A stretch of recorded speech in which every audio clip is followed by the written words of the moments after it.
Welcome to First Christian. I'm so glad that you're here this morning. My name is Jimmy. I'm one of the pastors here at FCC. And if this is your first time here, maybe you're here celebrating one of these families today, I just want to say welcome to you. You need to know we're a church that believes that Jesus is for all people. He's for everybody. And no matter what anybody else may have told you, no matter what you may have told yourself, we believe Jesus is for you. He loves you. And there's something he wants to say to you today. And so I'm glad you're here because we've been praying.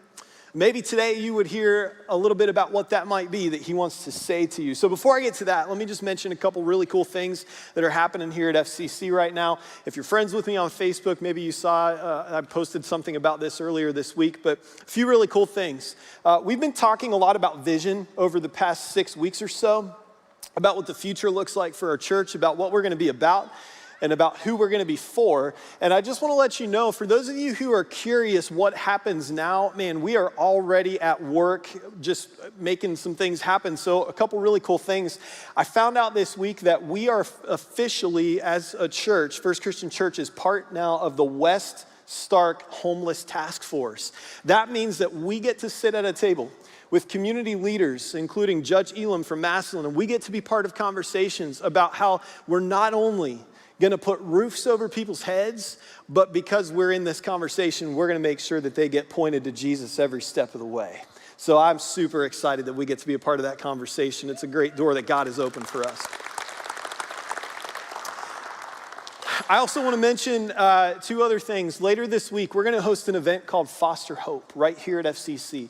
If you are somebody, or if you are a family who has ever thought we may want to foster or adopt, and you've just never taken the step and started down that road, maybe because you didn't have the resources or the information or the connections, or you just needed somebody to point you in the right direction to get started, we said before, I'll say again, we're going to be part of that conversation. We're going to be a church that makes a difference in that area. And so I want to invite you to be at that event later this week. You can get all the details by going to hub.firstchristian.com on your phone or your device or your computer, whatever you use, hub.firstchristian.com. The information is there. And again, I'd love for you to be here to be a part of that conversation if that's something that you felt God urging you to think about at some point in your life. And finally, one more thing.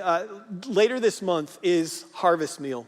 This is the 30th year. The number is wrong on your handout today if you saw it, but this is the 30th year for the Harvest Meal. For 30 years, we've been a part of a group of churches that are working together to feed hungry people on Thanksgiving Day here in our city. Thousands and thousands of people every single year get a hot meal, and they get to feel a little bit of love and a little bit of Jesus' grace on Thanksgiving because you make it possible.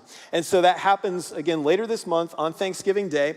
But as you can imagine, feeding thousands of people takes a lot of food. We need 150 turkeys and we need 200 pies to be able to prepare enough meals to feed everybody that we're going to try to feed this year.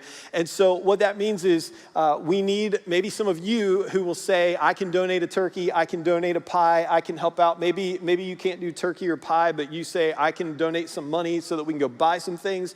Every year we get to do this, and it is incredible. Just a huge blessing that as a church we get to be a part of feeding people on that day.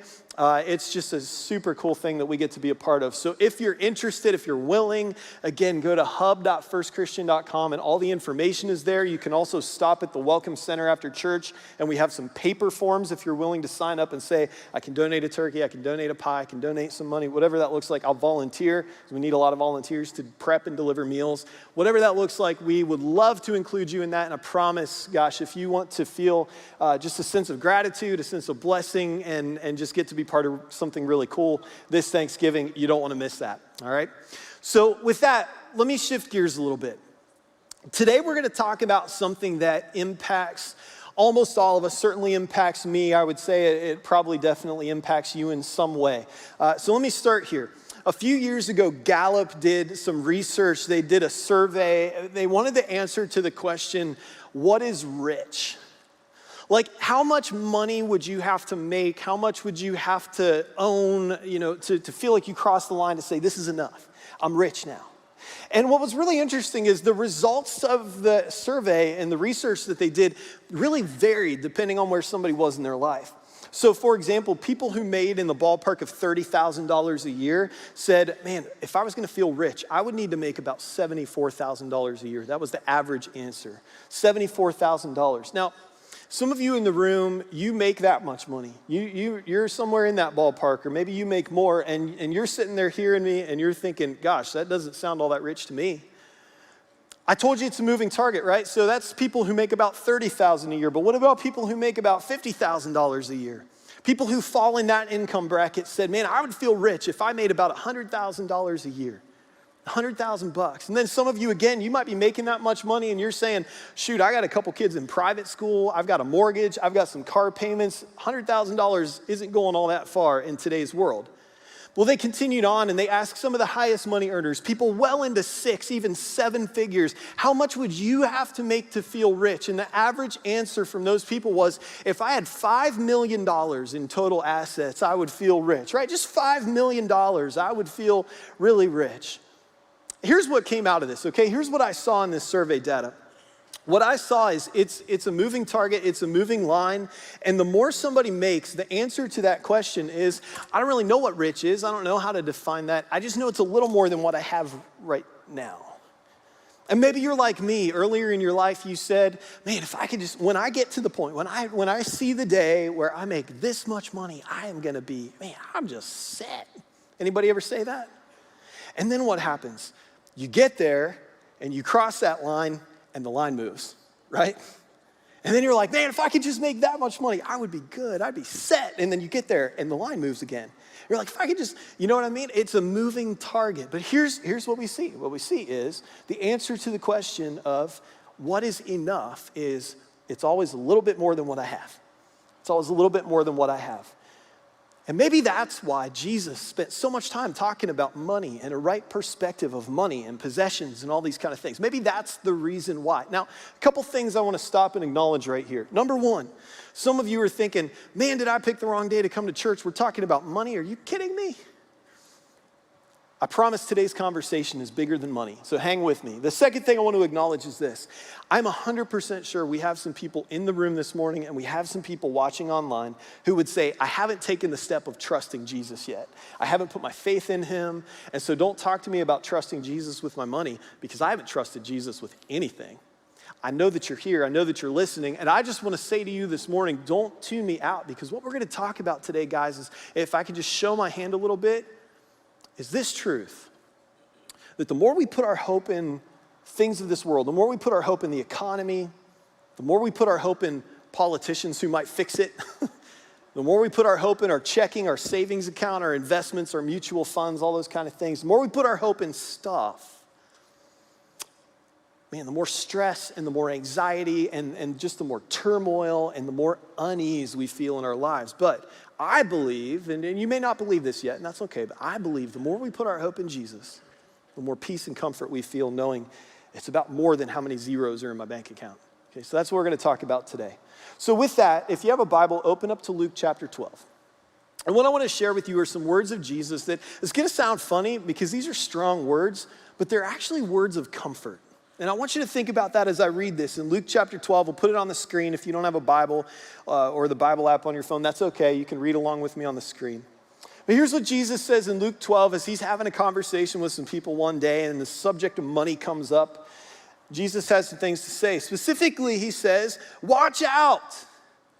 Be on your guard against all kinds of greed, because life does not consist in an abundance of possessions.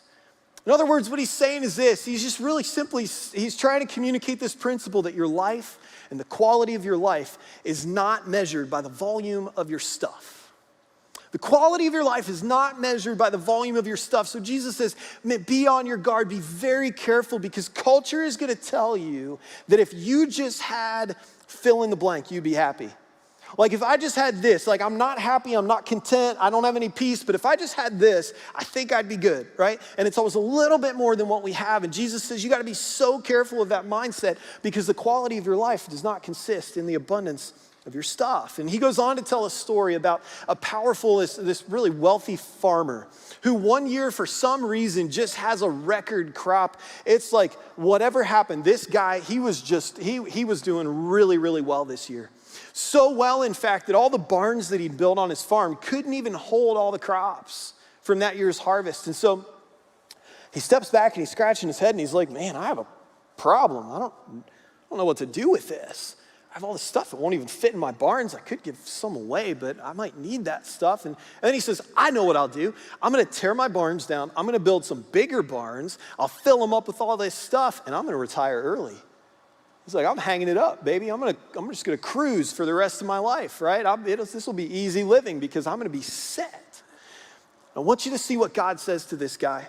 This is in Luke chapter 12. If you have it open, it's verse 20. This is God's response to this farmer. He says, you fool. It's one of the only times in Scripture we see God call somebody a fool, by the way. You fool, this very night. You don't even know it yet, but your life will be demanded from you. You're going to draw your last breath in this world tonight. And then he says, then who's going to get what you've prepared for yourself? This safety net, this cushion, all this stuff that you're hoarding, that you're saving up, that you're keeping for yourself. You don't even know it yet, but your life's going to end tonight. And then what good is all this stuff going to do you? Because you can't take it with you. You're saving it all for yourself. It's become all about you. It's become about your security and your peace of mind and your comfort. But man, it's all over tonight. And Jesus says, this is how it will be with whoever stores up things for themselves, but is not rich toward God. So here's what's fascinating to me about this story, okay? God's not upset with this farmer for being wealthy or successful. He's not, because God blesses us. And in the story, man, you could say the weather must have been really good, or the soil must have been really good, or he must have planted all those seeds at the right time or harvested at the right time. He's probably just really good at what he does, right? But the truth is that God blessed this guy with his success. And he blessed him with his wealth, and he blessed him with his resources. So God's not mad at him for being successful or wealthy, but rather what he says is the problem is not that you're rich. The problem is that you're not rich in all the areas that matter most. Because it's become all about you. It's become about your life and your happiness and your peace. And he says, man, what good is it when your heart stops beating? And so with that in mind, I want to give you some good news and some bad news this morning. Which one do you want first? You want the good news or the bad news first? The bad news? I'm going to give you the good news first because I wrote it that way in my outline. You didn't really have a choice, so I'm sorry I asked, but here's the good news, okay? The good news, guys, is you're rich. I don't know if you knew that, but the good news is you're rich. In fact, turn to somebody sitting by you and just say, I'm rich. Go ahead. Come on, say it like you believe it. I'm rich. Does that feel good? A little awkward, maybe, for some of you. The good news is you're rich, okay? Here's what I mean. You may not feel rich because you have maybe more bills to pay than it feels like you ought to, maybe even more bills to pay than money coming in, so maybe you don't feel all that rich. But when you get some perspective around this, like for example, did you know that 3 billion people in the world live on $2 a day or less? And how many of us spent $5 on coffee on the way to church this morning? And you get some perspective around this and you start to see how rich we are. We're really blessed. Or how about this? Sometimes you can tell how rich you are by what upsets you. For example, like you're trying to watch Netflix on your phone and it won't connect to Wi-Fi, so you have to watch on cellular data, and that's annoying. That's a rich people problem, okay? Or like, you know, your shoes that you ordered on Amazon weren't available for Prime shipping, so they took 3 days to get to your house instead of 1 day, and you're upset about that. That's a rich people problem. You get hungry for dinner tonight and you decide you want to go out to eat. And so you jump in your car. If you own a car, that automatically, by the way, puts you in the 14% of the world's wealthiest people just because you own a car. So you jump in your car and you drive downtown and you drive past a dozen good restaurants to get to your restaurant of choice so you can pay somebody else to make your food and hand it to you and clean up when they're done. They even put a little garnish on your plate, and you're upset because it took 15 minutes to get to your table instead of 10 minutes. Man, that's a rich people problem. That's a rich people problem. Sometimes you can tell how wealthy you are by what upsets you. Now, let me stop right here and let me say, I understand that some of you, some people listening, some people here in the room, watching online, some of you have real financial crisis that you're in, and I don't want to diminish your situation. I understand that we have some people who've been laid off from their jobs. We have some people whose positions have been cut, and you're trying to figure out how you're going to make ends meet. I understand that we have some people that have medical bills piling up. I understand that we have people who are, maybe you're going through a divorce and your finances are just a mess right now, or maybe you're a single parent and you're trying to figure out how to put food on the table and you're just fighting to survive, right? You're fighting for your family. I understand. We have some people in really, really hard situations that I don't want to diminish your situation. But I do want to acknowledge that the majority of us, the majority of the people that I'm talking to right now, we have it very, very good. We're blessed in our culture. And that's the good news is, for the most part, man, most of us, we're rich, even if it doesn't feel like it. So there's the good news. Now, you ready for the bad news? The bad news is you're rich. Here's what I mean. Being rich puts you at a tremendous spiritual disadvantage. It just, man, it puts you in a really hard place for a few reasons. Let me explain. One reason being rich is a serious spiritual disadvantage is because you already have a roof over your head. And you already have food in your cabinets, in your kitchen, and you already have clothes to wear, and maybe you can already buy some of the things you want. Maybe not everything that you want, but you can already buy some of the stuff you want. So, it's a disadvantage because you have never had what I would say can even be a blessing of praying this prayer. You ready? It's praying this prayer. You just say, God, would you just give me my daily bread? Would you just give me what I need just for today? Many of us have never prayed that prayer before. And so it's a tremendous disadvantage because you've never had the blessing of seeing God provide in ways that only God can provide. It's also a disadvantage because we're so distracted. We have rich people problems, but we have rich people opportunities. We have rich people options. We can do things that some other people around the world can't do, but you know what that can do is it can quickly add up to the point where we get so overwhelmed, so distracted, so preoccupied with those things that we begin to miss out on the things in our lives that matter most, like raising our kids, like time with family and friends, time with grandkids. You fill in the blank. We start to miss out on those kind of things because we're constantly working, climbing the ladder, trying to get more, trying to keep up, trying to maintain, trying to pay bills, right? Trying to pay back debt. It's a disadvantage in that way. And it's a disadvantage because our wealth and our resources make us a target. Like every moment of every day, the lie that culture tells us is what you don't have is what you need to be happy. And if you just had that thing, then you'd be good. Then you'd be happy. Then it would be enough. Then you'd be satisfied. If you just drove a newer car, if your house was a little bit bigger, if you could just afford that nice designer jacket this winter that you didn't get last winter, if you could get that this winter, man, you'd be happy. You'd look good at the mall, right? Christmas shopping, you'd feel good. The sunglasses, the bigger TV, maybe you want to remodel your kitchen. It's like, if I could just get those cabinets, they look so good on my friend's Instagram post. If I could just get those cabinets in my kitchen, I'd be happy, right? Don't even get me started on vacations. It's like this lie that culture tells us that if you just had that thing that you don't have in your life, then that would be enough. And that's the mentality that's got us into this place. You ready for this? It's got us into a place where 80% of Americans have consumer debt. It's got us into a place where Americans together, all of us, if you put our debt together, it equals 14 trillion with a T dollars. 14 trillion. The average American has $38,000 in debt, excluding mortgages.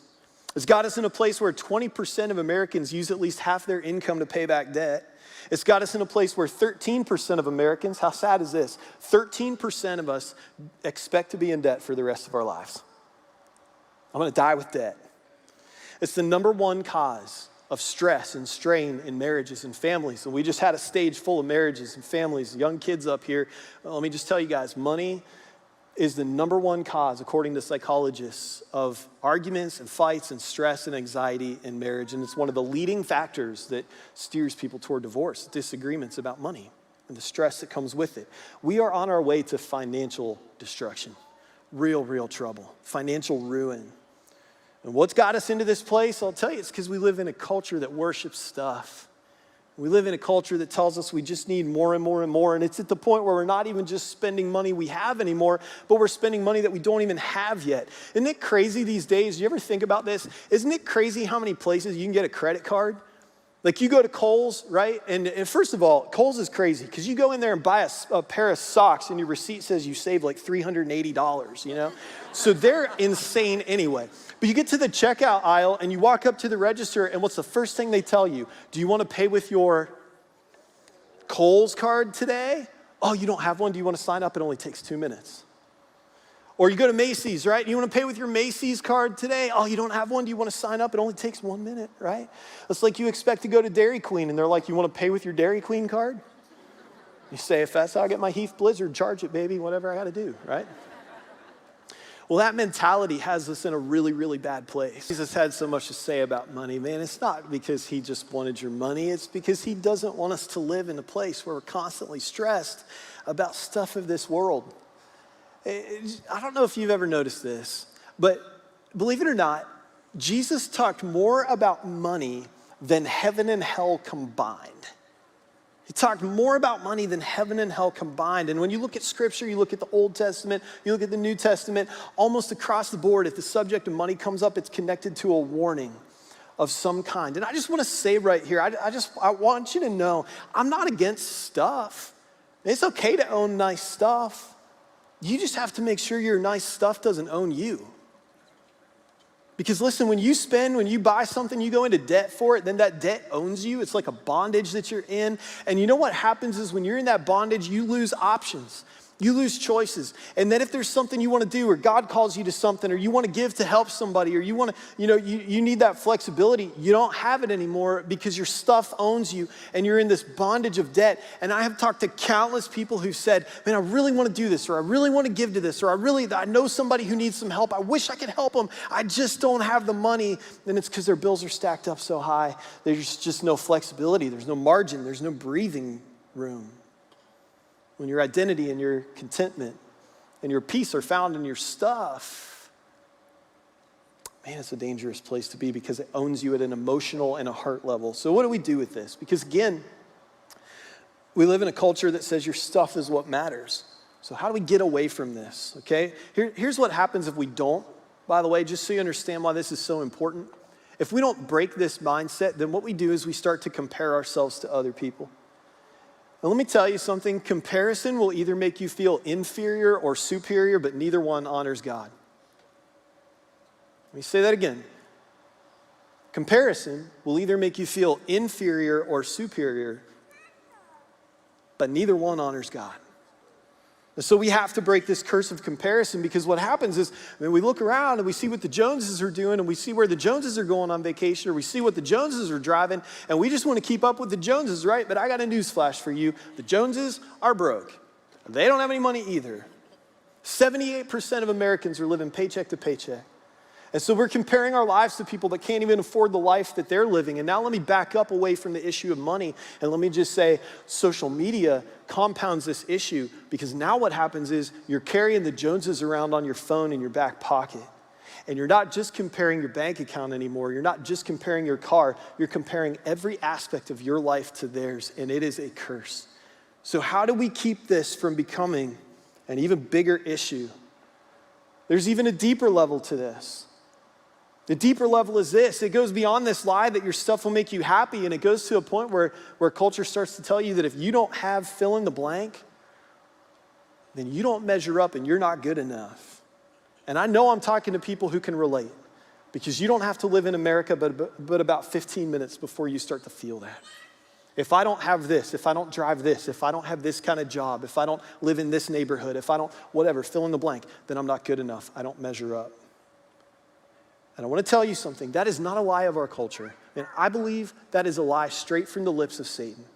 Because if he could take away your sense of self-worth, if he could take away your sense of self-value, then it's a lot easier for him to convince you that Jesus can't see you as having value or worth either. This is not a financial issue, it's a spiritual one. It's a spiritual issue. And that's why in Matthew 6:19, Jesus gave us this advice. He said, don't store up for yourself treasures on earth where moth and rust destroy. Don't be like the farmer who just saved up all his stuff as a safety net, right? He said, don't do that. Well, why would he say this? Why is this such a big deal? It's because Jesus understood what many of us forget, and that's this truth, that more money won't fix your problems. More money won't keep your kids off of drugs. More money won't cure somebody who's sick with cancer. More money won't cure your depression or take away your anxiety. More money won't fix your marriage. More money won't solve your problems.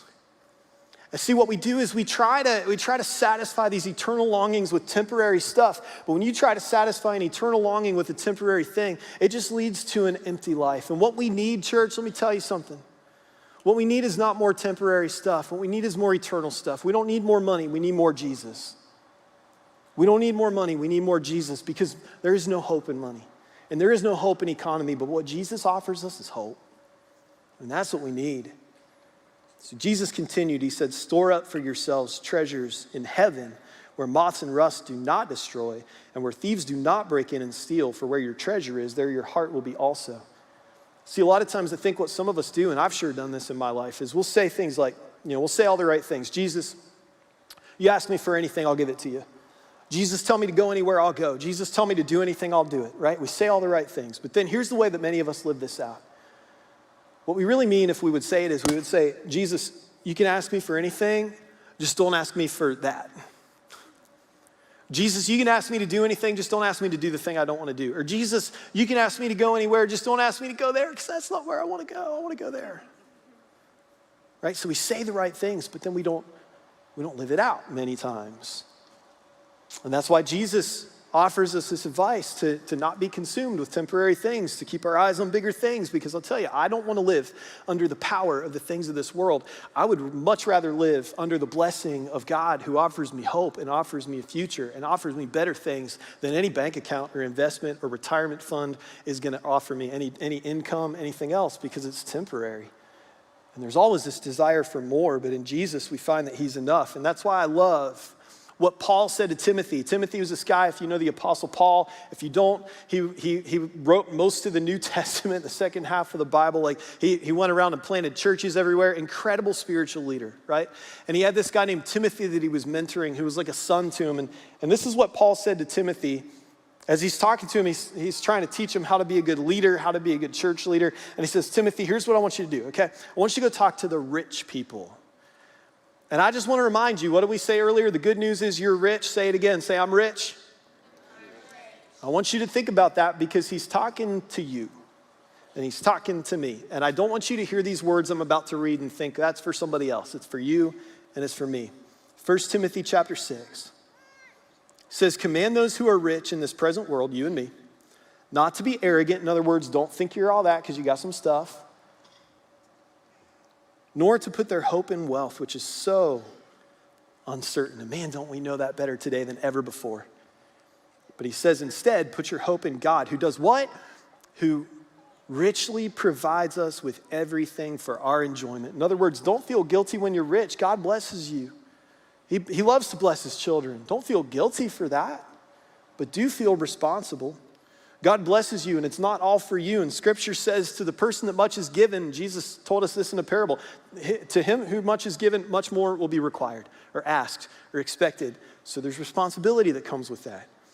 And 1 Timothy 6 goes on, and Paul says this. He says, command them, these rich people, you and me, command them to do good, to be rich in good deeds, and to be generous and willing to share. And in this way, they will lay up treasure for themselves as a firm foundation for the coming age. Why? Listen to this. So they may take hold of the life that is truly life.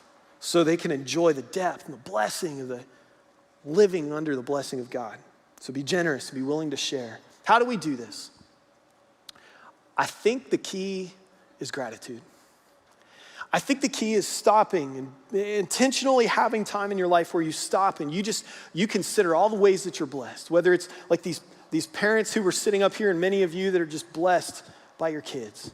Or whether it's you're blessed with a roof over your head, or you're blessed with food to eat, or you're blessed with clothes to wear. And you can keep going down that road, but build time into your life to stop and consider the blessings that you have and to express gratitude for those things. Build that time into your life. Let me ask you this way.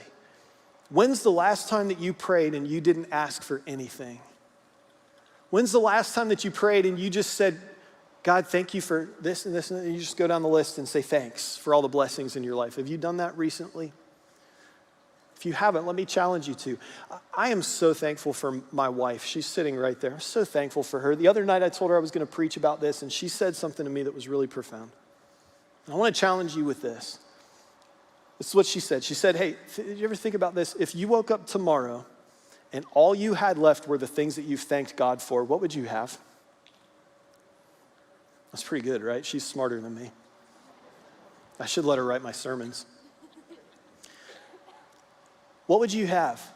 It takes some time to express gratitude, because as you do, your perspective shifts. It's not about me anymore. I see other people. That's humility. And then what I begin to do is I begin to live open-handed, and I begin to be more willing to let God say, hey, I want that, or hey, I want you to go there, or hey, I want you to do that. And it's not about me, and it's not about what I want to do or where I want to go or what I want to give, but I'm willing to put it in God's hands and say, you own it, I just manage it. It's really your call, God. You do what you want to do. And then you get to experience blessing. If you don't believe me, I dare you to try it. Then you experience blessing. And as this happens, you discover this truth. And I want you to write this down if you're taking notes. If you take one thing home with you today, let it be this. Put it in your phone. I don't care where you put it, but somebody needs to hear this. You ready? Your net worth is not your worth. Your net worth is not your worth. It's not your self-worth. And you need to know that because maybe you've made some mistakes. In fact, I just want to share one of mine with you. Last week, if you were here, Brian did a great job preaching. He challenged you to share one of your financial mistakes with somebody else. I just want to share one of mine with you because I knew this was a bad idea. I'd resisted my entire life. And a couple years ago, I gave in and I dropped some money on a Browns quarterback jersey. And we all know they only last about an hour in Cleveland. And so it was like throwing money out the window, driving down the road home from the store, right? I went and I bought a Baker Mayfield jersey. And Baker, on the off chance you're listening right now, please come home. We miss you, okay? So there's my mistake. But listen, you've made mistakes too. And your mistakes might be little like that, or your mistake may have a lot of zeros connected to it. See, the problem with financial mistakes is that they come with a scorecard. In your marriage, you can say, my marriage is in a great place, we're doing really well, or my marriage is not in a great place, things are really hard, but there's no scorecard. Or in your spiritual life, you can say, yeah, my spiritual life, I'm good with God, we're in a great place, or I'm in a really dry season, it's not good right now, but there's no scorecard. Those things are qualitative, but they're not quantitative. But when it comes to financial mistakes, there's a scorecard because there are decimals and zeros attached to those things. And if they pile up, it's very easy for you to begin to consider that your net worth is your self-worth. And you could beat yourself up over those mistakes. And worse than that, Satan's going to beat you up over those mistakes because he's going to throw them back in your face at every chance he gets. He's going to remind you of your past, and he's going to remind you of your failures, and he's going to remind you, oh, do you remember how stupid you were when you did that? Can you believe, man, you were an idiot? Like, he's going to say that to you all the time. But Jesus never will. And so you shouldn't either. In fact, the next time Satan reminds you of your past, you just remind him of his future. And let me tell you something. Jesus will not beat you up for your mistakes, financial or otherwise. It's going to happen, man. You live life in this world for 5 minutes, you're going to make a mistake. Sometimes it'll be an innocent mistake. Sometimes it's just sin. Sometimes it's on purpose. Sometimes you do it because it's fun. Let me tell you something. Somebody told me earlier this week, sin's not fun. Hey, if sin isn't fun, you're not doing it right.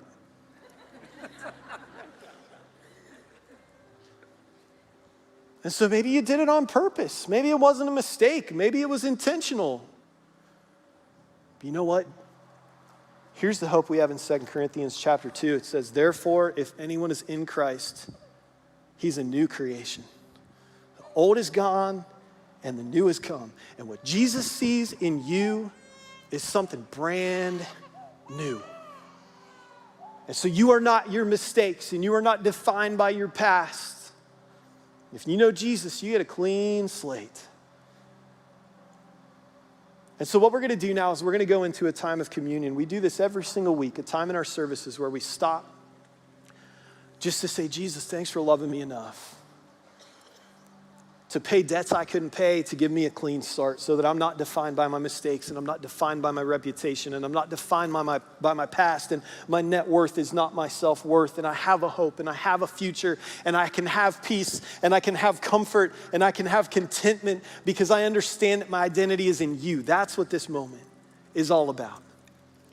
So whether you're in the room or watching online, if you have those communion elements, I want you to get them ready now because I'm going to pray in a second, and we're going to take a moment just to pause and say thank you for this truth, that when everybody else wrote you off and dismissed you and said you were hopeless, a lost cause, when everybody else said you were worthless, Jesus looked at you and said, no, you're worth it.